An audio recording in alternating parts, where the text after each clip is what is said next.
Hello everyone, today's video is about virtual schooling. Like it or not, a lot of us are finding ourselves in this situation right now. And this video is to point out a few strategies and tips that I hope could make things a little bit smoother. First of all, and most importantly, no one knows how long this could last. I think a lot of parents were hoping that they may only have to get through 1 week or 2 weeks of virtual and then they would go into the face-to-face instruction. And I think that was everybody's hope initially. But many parents have recently been disappointed when their school boards have decided to postpone returning to face-to-face instruction.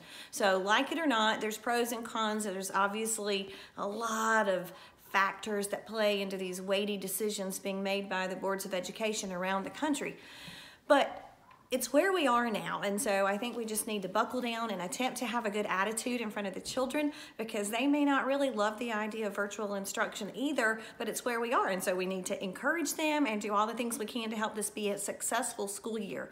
What we really hope and pray doesn't happen is that we have wasted or lost this entire school year if we end up staying virtual the entire year. So we have to start thinking of this as possibly not just temporary. This could be until Christmas or the entire academic year. We just don't know now. So if you've been looking at this as just something to endure for a week or two, I want you to try to switch up the way you're thinking about it and presenting it to your children and saying, this is real school. We are really going to learn this year, and your teachers are working so very hard on their curriculum and their instruction, and they are, as I have seen a funny meme, they are building the plane as they fly it. And I assure you, from my personal knowledge of teachers, you know, my daughter's a first-year teacher this year teaching third grade. They are working hard trying to make this a very good experience for the children and cover all the things they need to cover. Remember that the teachers feel like, this is the burden I hear from my daughter, they feel like they already lost a little chunk of last year.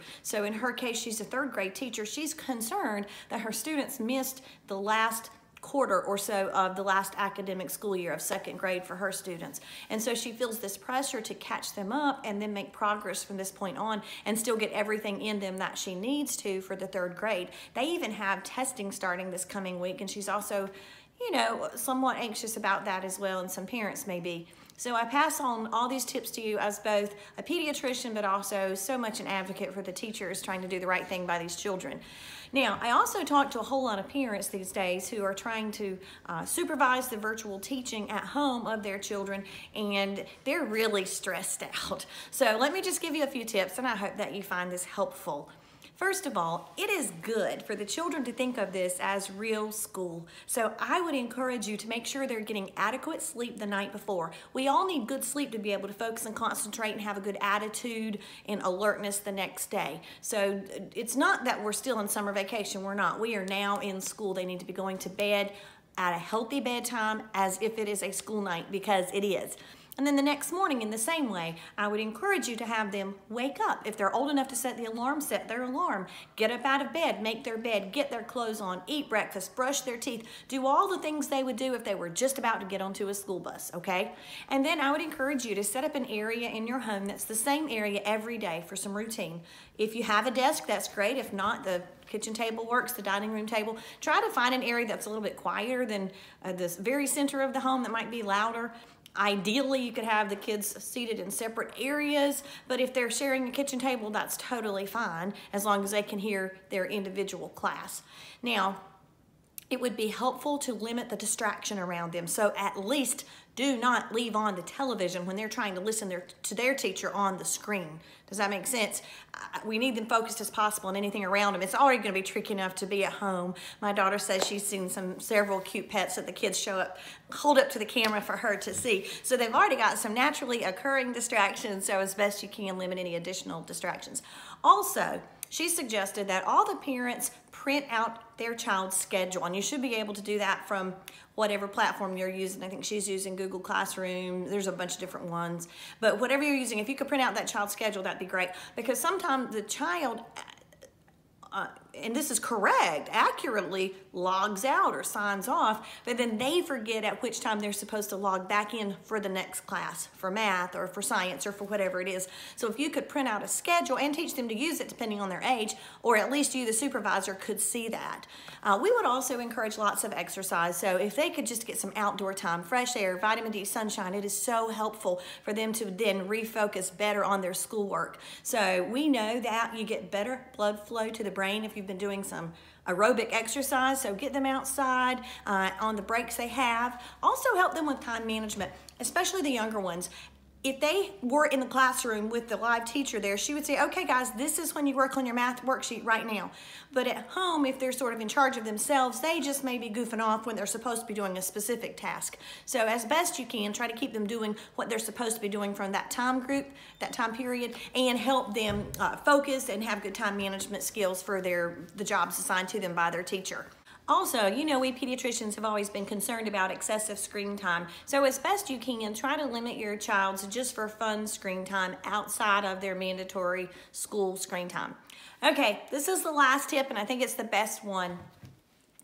Think about all those high schoolers out there who are also doing virtual school. Also, a lot of colleges and universities have now gone all virtual, so some of those students have moved back to their home instead of staying in the dorms or in apartments in the same town as their college or university.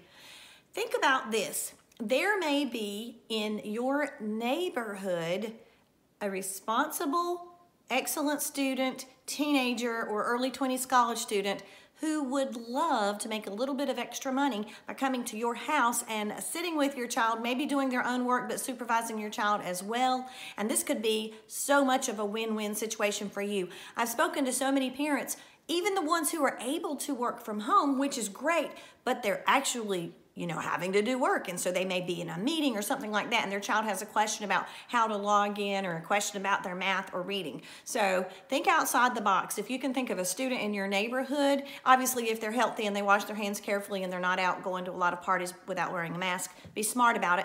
But if there is one person and you could develop a relationship with them to come over and sit with your child and assist your child, that could be excellent. I know my daughter said that would be wonderful if all of her students had this extra person assigned specifically to them to help them focus and concentrate and stay on task. I have heard of families too within neighborhoods who are trying to maybe group up just a few children, not large crowds. Obviously that would defeat the purpose of being virtual to prevent COVID spread. But if you just had another neighbor and you guys had children of similar ages, you could maybe take turns, and then if you were working from home and they were working from home, if you had a meeting, they could help you, etc. So that was just another tip. Try to think outside the box, and one of our daughters is going to be doing this and she's very excited about it, so maybe that could help you. I hope this video was good and that you got some good tips from it, and I would just love it if you would like it, comment, or especially if you could subscribe to the channel. Thanks.